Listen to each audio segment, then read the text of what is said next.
अरविंद केजरीवाल से मिलने पहुंचे मनीष सिसोदिया। दिल्ली के नए सीएम पद पर हो सकती है दोनों की बात। आप में सिर्फ केजरीवाल हैं और सिर्फ बाकी के हैं नौकर। कांग्रेस के नेता ने किया आम आदमी पर जोरदार हमला। मनोज तिवारी भी बोले केजरीवाल से बड़ा नहीं कोई एक्टर। कुछ नहीं साहब, ये तो सब नौटंकी है। देखिए, पहली चीज़, आपको इस्तीफा तब देना चाहिए था जब आप जेल गए थे। जेल आप सही कारण से गए, गलत कारण से गए, वो सब अलग बात होती है। राजनीतिक निर्णय इस हिसाब से लिया जाता है कि बाकी बड़े नेता कौन हैं पार्टी में, किसका लोगों में प्रभाव है, वोट पर क्या असर हो सकता है, जनता समुदाय में क्या असर हो सकता है, सरकार वो कैसे चलाएगी। आम आदमी पार्टी में केजरीवाल है और बाकी, माफ़ करिएगा, किसी को बुरा लगे ना लगे, बाकी सब घर के नौकर हैं। दिल्ली में अरविंद केजरीवाल के इस्तीफे के बाद लगातार हलचल जारी है। एक तरफ आम आदमी पार्टी के नेता सोशल मीडिया से लेकर मीडिया डिबेट्स में आकर अरविंद केजरीवाल के इस्तीफे को बड़ा चढ़ाकर बताने में लगी है कि देखिए किस तरीके से ईमानदारी की मिसाल दे रहे हैं अरविंद केजरीवाल। तो वहीं दूसरी तरफ लोकसभा चुनाव में एक साथ चुनाव लड़ी आम आदमी पार्टी और कांग्रेस, अब दोनों की राहें हो चुकी हैं अलग। और अब कांग्रेस ने भी आम आदमी पार्टी और दिल्ली के मुख्यमंत्री अरविंद केजरीवाल के ऊपर साधा है निशाना और कह दिया है कि आम आदमी पार्टी में सिर्फ अरविंद केजरीवाल हैं और बाकी के हैं नौकर। जी हां, संदीप दीक्षित के हमले अब दिल्ली के मुख्यमंत्री अरविंद केजरीवाल और आम आदमी पार्टी पर बिल्कुल भी कम नहीं हो रहे हैं। जिस तरीके से अब कांग्रेस के नेता लगातार मुख्यमंत्री अरविंद केजरीवाल को बड़े हाथ लेते हुए दिखाई दे रहे हैं। दरअसल आपके लिए बता दें कि बीते रविवार को केजरीवाल ने एक बड़ा ऐलान कर दिया और उन्होंने कहा कि वो आने वाले 2 दिनों में दिल्ली के मुख्यमंत्री पद से इस्तीफा दे देंगे। और अरविंद केजरीवाल के इस इस्तीफे के बाद से ही लगातार बीजेपी आम आदमी पार्टी के ऊपर हमलावर है। लगातार विपक्षी पार्टियां जो हैं वो आम आदमी पार्टी को घेर रही हैं। तो इसी बीच कांग्रेस के नेता संदीप दीक्षित ने भी आम आदमी पार्टी के ऊपर बड़ा हमला बोलते हुए ये कह दिया है कि आम आदमी पार्टी में सिर्फ केजरीवाल हैं और बाकी के सब नौकर हैं। जी हां, और आपके लिए बता दें कि संदीप दीक्षित ने ये तमाम बातें इसीलिए कही हैं और उन्होंने बताया है कि आज अगर अरविंद केजरीवाल इस्तीफा देने की बात कर रहे हैं तो वहां से वो क्या-क्या बेनिफिट्स देख रहे हैं और आखिरकार वो कैसे व्यक्ति के हाथ में दिल्ली की कमान सौंपने वाले हैं। सुनिए तमाम बातें जो संदीप दीक्षित के द्वारा कही गई है। कुछ नहीं साहब, ये तो सब नौटंकी है। देखिए, पहली चीज़, आपको इस्तीफा तब देना चाहिए था जब आप जेल गए थे। जेल आप सही कारण से गए, गलत कारण से गए, वो सब अलग बात होती है। बात हाँ ये है कि हमारे यहाँ नैतिकता में जब भी कोई आदमी ऐसे पद पर होता है कि उसको जेल भेजा जाए, वो इस्तीफा देता है, जेल से वापस लौट कर आ जाइए, आप अपने पद पे वापस आ जाइए। हेमंत सोरेन के साथ हुआ, लालू जी के साथ हुआ, उमा भारती जी के साथ हुआ, बहुत लोगों के साथ ऐसा हुआ। तब तो आपने किया नहीं। और अब आप कह रहे हैं कि मैं अब, क्योंकि सुप्रीम कोर्ट का अगर आप देखिए जजमेंट, सुप्रीम कोर्ट के जजमेंट ने क्या कहा। सुप्रीम कोर्ट मुख्यमंत्री को अपने पद से तो नहीं हटा सकता। तो सुप्रीम कोर्ट ने 2 चीज़ें कही। एक तो बेल थी, और बेल का हम स्वागत करते हैं क्योंकि हम ये मानते हैं कि अगर आदमी दोषी करार नहीं है कोर्ट में तो उसको बेल एक अधिकार के रूप में मिलनी चाहिए। अब वो मिली, इनको ठीक मिली। लेकिन कोर्ट ने क्या कहा, कोर्ट क्योंकि मुख्यमंत्री पद से आपको नहीं हटा सकता है, उसने कहा कि पद पे तो आप बने रहो लेकिन आप दफ्तर नहीं जाओगे, आप फाइल नहीं साइन करोगे, आप अधिकारियों से बात नहीं करोगे, आप उन लोगों को डराओ धमकाओगे नहीं जो आपके यहाँ विटनेस है। इसका मतलब है उसने ये कहा कि आप मुख्यमंत्री बनने लायक नहीं हो, क्योंकि अगर आप फाइल नहीं देख रहे, अगर आप दफ्तर नहीं जा रहे तो आप काम अपना नहीं कर रहे, मेरा काम करने को आपको रोक लगा दी। तो ये सुप्रीम कोर्ट ने कहा कि हमारे पे आपके खिलाफ हम नो कॉन्फिडेंस का मोशन पास कर रहे हैं। बेल आपको मिलेगी क्योंकि बेल एक व्यक्ति के रूप में आपका अधिकार है। बेल का ये मतलब नहीं है कि आप दोष हैं या निर्दोष हैं, क्योंकि बलात्कारियों को भी बेल मिलती है, हत्या के आरोप में जो आरोपित होते हैं उन्हें भी मिलती है, बाद में आरोपित भी घोषित हो जाते हैं। तो ये मतलब नहीं है कि बेल का कि कोई आप निरपराध हैं। तो एक तो ये कि कोर्ट ने ये कहा कि मैं आप पे भरोसा नहीं है। देखिए वहीं हेमंत सोरेन को जब बेल मिलती है तो कोई कंडीशन नहीं लगाई जाती है। इसका मतलब है कोर्ट को ये विश्वास था कि हेमंत सोरेन जी के खिलाफ जो केस है उसमें मूलतः कुछ नहीं है। इनके खिलाफ क्या कहा, आप फाइल नहीं छुएंगे, आप अधिकारियों से बात नहीं करेंगे, आप दफ्तर नहीं जाएंगे, मतलब है आप मुख्यमंत्री पद के लायक नहीं हो या मुख्यमंत्री का कोई भी काम नहीं करोगे। एक तरीके से कोर्ट ने कह दिया you should bloody well resign. Sorry मैं ये शब्द इस्तेमाल कर रहा हूँ, ये जान के इस्तेमाल कर रहा हूँ क्योंकि ये शब्द का एक प्रभाव, ये कहा कोर्ट ने। उसके बावजूद थोड़ी सी शर्म तो इस इंसान में रही होगी कि इसने कहा अब हमारे कोई मतलब नहीं, क्योंकि देखिए ये कोई सेवा करने के लिए मुख्यमंत्री नहीं बना था, ये मेवा के लिए बना था। आप फाइल बिना साइन किए जनता में रह के भी सेवा कर सकते हैं, फाइलें तब चाहिए जब मेवा चाहिए।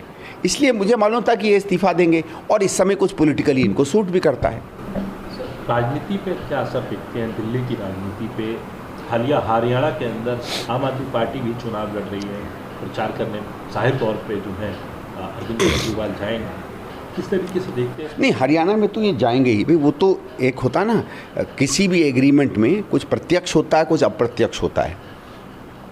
तो ये तो जो बिना लिखी हुई बेल की एग्रीमेंट है वो यही है कि आप पंजाब में हरियाणा में जाके कोशिश करेंगे कांग्रेस को हराने की। केजरीवाल के साथ जब भी कुछ हुआ है तो एक होता है जो वो पब्लिकली कहता है और एक पर्दे के पीछे बीजेपी या उनके नेताओं से वो क्या बातचीत करता है। मैं आपको बता दूं, आप माने या ना माने, अभी से कुछ समय पहले जब सिसोदिया को बेल मिली थी तो एक मेरे अच्छे मित्र हैं भारतीय जनता पार्टी में, मैंने जब उनको फ़ोन करके कहा तो उन्होंने कहा भैया हरियाणा के चुनाव आ रहे हैं, समझा करो। तो मैंने कहा केजरीवाल कहने का भाई वो भी हरियाणा में उनकी ज़रूरत तो है, तो इस शब्द का क्या मतलब है, मैं नाम नहीं देना चाहूँगा। और ये तो किसी भी आप राजनीतिक व्यक्ति से जान लो, वो सब जानते हैं कि इस समय आम आदमी पार्टी बीजेपी की हरियाणा में ज़रूरत है, क्योंकि भारतीय जनता पार्टी को ये लगता है कि बहुत ज़्यादा वोटों का अंतर नहीं, उनको ये लगता है वो अंतर आम आदमी पार्टी पूरी कर लेगी।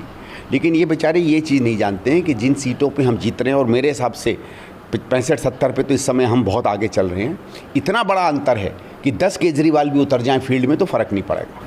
आपने सुना कि संदीप दीक्षित ने सीधे तौर पर अरविंद केजरीवाल पर हमला बोलते हुए ये कह दिया है कि दिल्ली में आम आदमी पार्टी की जो सरकार है और ये जो पार्टी है ये कोई सरकार नहीं चला रहे हैं बल्कि ये कंपनी चला रहे हैं, और इसीलिए कंपनी को कैसे फायदा हो और किस तरीके से अरविंद केजरीवाल जो है ना ही तो वो अपना शीश महल खोना चाहते हैं और ना ही तो वो सारे हक खोना चाहते हैं जो उनके पास मुख्यमंत्री रहते हुए हैं। जी हाँ, देखिए अगर मुख्यमंत्री अरविंद केजरीवाल अगर आने वाले एक दिन में इस्तीफा देते हैं तो उनका जो ये शीश महल है जिस पर उन्होंने पिछले ही दिनों 54 करोड़ से ज्यादा खर्च किए हैं, बाथरूमों में एसी लगवाए हैं, 7-7, 8-8 लाख रुपए के जो पर्दे लगवाए हैं, इतना ज्यादा काम काज कराने के बाद शीश महल में अब अरविंद केजरीवाल को जो है वो राजमहल छोड़ना पड़ सकता है। और इसीलिए अरविंद केजरीवाल आसानी से घर छोड़ेंगे या फिर नहीं, क्योंकि एक तरफ राजनीति में जो अरविंद केजरीवाल के ऊपर एक बड़ा कलंक लग चुका है कि अपने आप को कट्टर ईमानदार मुख्यमंत्री कहने वाले अरविंद केजरीवाल शराब घोटाले में अभी बाहर आए हैं, बेल मिली है, क्लीन चिट उन्हें नहीं मिली है। और वहीं दूसरी तरफ कोर्ट का वो ऑर्डर जिस पर कोर्ट ने सीधे तौर पर कहा कि ना ही तो अरविंद केजरीवाल मुख्यमंत्री ऑफिस जा सकते हैं और ना ही किसी फाइल पर सिग्नेचर कर सकते हैं। इसके बाद अपनी छवि को बदलने में लगे हुए अरविंद केजरीवाल ने इस्तीफे की पेशकश तो कर दी है, पर क्या वो अपना शीश महल छोड़ पाएंगे या फिर नहीं, क्योंकि इस पर लगातार सवाल जो है वो उठ रहा है। क्योंकि नीली वैगनार लेकर चलने वाले अरविंद केजरीवाल की गाड़ियों का काफिला भी काफी बड़ा हो चुका था और 2 BHK में रहने वाले अरविंद केजरीवाल ने 56 से 55 करोड़ रुपए लगाकर रेनोवेशन भी शीश महल का पिछले ही साल कराया है।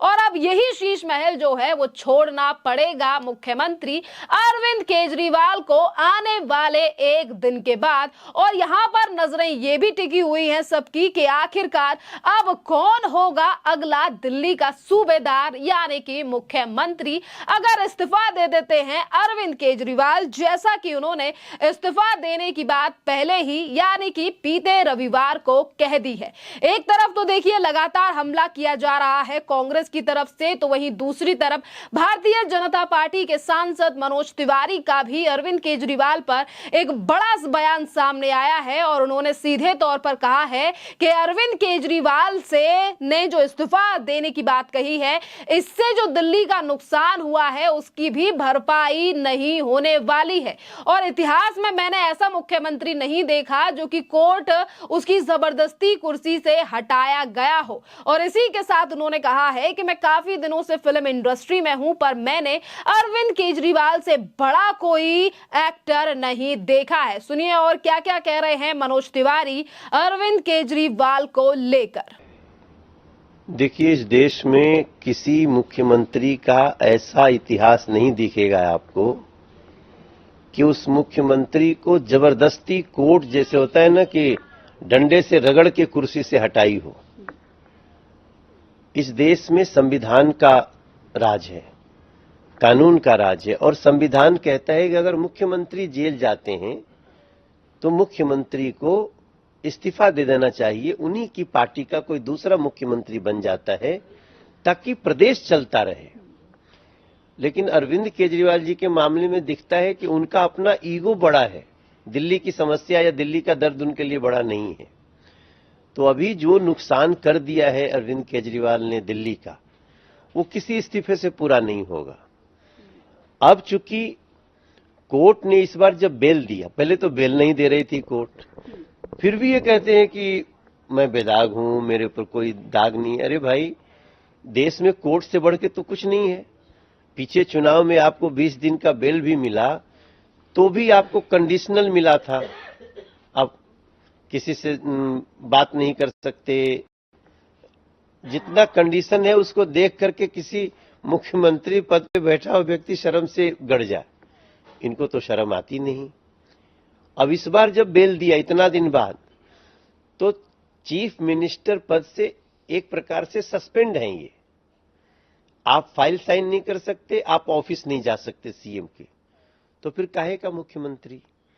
तो जब कोर्ट ने हटा दिया तब ये नाटक कर रहे हैं, देखो देखो मैं इस्तीफा दे रहा हूं, देखो मैं इस्तीफा दे रहा हूं। तो ये जो फर्जीवाड़े का जो सबसे बड़ा चेहरा हो सकता है ना, उसका नाम है अरविंद केजरीवाल। बाप रे बाप, कभी कोई मैं इतना सिनेमा देखा हूं, इतना सिनेमा किया हूं, इससे बड़ा कोई एक्टर नहीं हो सकता। जिस प्रकार से ये पलटता है, अचानक से जनता को भ्रमित करने लगते हैं। मगर कहते हैं ना कि चालाकियों का अंत होता है। अब चालाकियों का अंत हो चुका है। अब दिल्ली की जनता अपना भविष्य बनाना चाहती है। ये बच्चों को शराबी बनाना चाहते हैं। दिल्ली अपनी सड़कें गलियां अच्छी चाहती हैं। यहां बैठे हुए जितने लोग हैं, आज हम लोग भी मीटिंग है हमारी चल रही है सुबह की, सबके पास दर्द है अपना ना। अभी रेडी पटरी के लोग आए, तो आप रेडी पटरी के हो नहीं सके, झुग्गी झोपड़ी के हो नहीं सके, अनऑथराइज्ड कॉलोनियों के हो नहीं सके, दिल्ली के गलियों और सड़कों के हो नहीं सके, जमुना जी की सफाई के हो नहीं सके, तो खाक जरूरत है ऐसे अरविंद केजरीवाल की। देखिए, दिल्ली का भविष्य का 4 महीने बाद चुनाव है, दिल्ली अपनी तैयारी में है। कुछ लोग नाटक कर रहे हैं, भ्रमित कर रहे हैं। मुझे लगता है कि दिल्ली को भ्रमित नहीं होना चाहिए। जिन लोगों ने 10 साल में कांग्रेस से भी बदतर स्थिति कर दी दिल्ली की, उस दिल्ली को बचाइए, कुछ दूसरा विकल्प लाइए। सुना कि अरविंद केजरीवाल पर मनोज तिवारी ने भी ये बड़ा हमला बोला है। अब देखना अहम रहेगा, क्या वो शानो शौकत की दुनिया और वो शीश महल और गाड़ियों का काफिला छोड़कर अरविंद केजरीवाल थामेंगे या बागडोर देंगे किसी और के हाथ में। और अगर अरविंद केजरीवाल देते हैं इस्तीफा, तो आखिरकार कौन होगा दिल्ली का अगला मुख्यमंत्री? क्या वो राघव चड्ढा होंगे या सौरभ भारद्वाज, या फिर लगेगी मनीष सिसोदिया के नाम पर मोहर, या फिर सुनीता भाभी यानी कि सुनीता केजरीवाल के हाथ में दी जाएगी दिल्ली की कमान? कई ऐसे सवाल हैं जो कि सोशल मीडिया पर भी दिल्ली के मुख्यमंत्री अरविंद केजरीवाल को लेकर अब उठने लगे हैं कि आखिरकार किसके हाथ में ये बागडोर जाने वाली है। खैर, इस पूरे मामले पर आपकी जो भी राय हो, आप हमें कमेंट कर जरूर बताइए। धन्यवाद।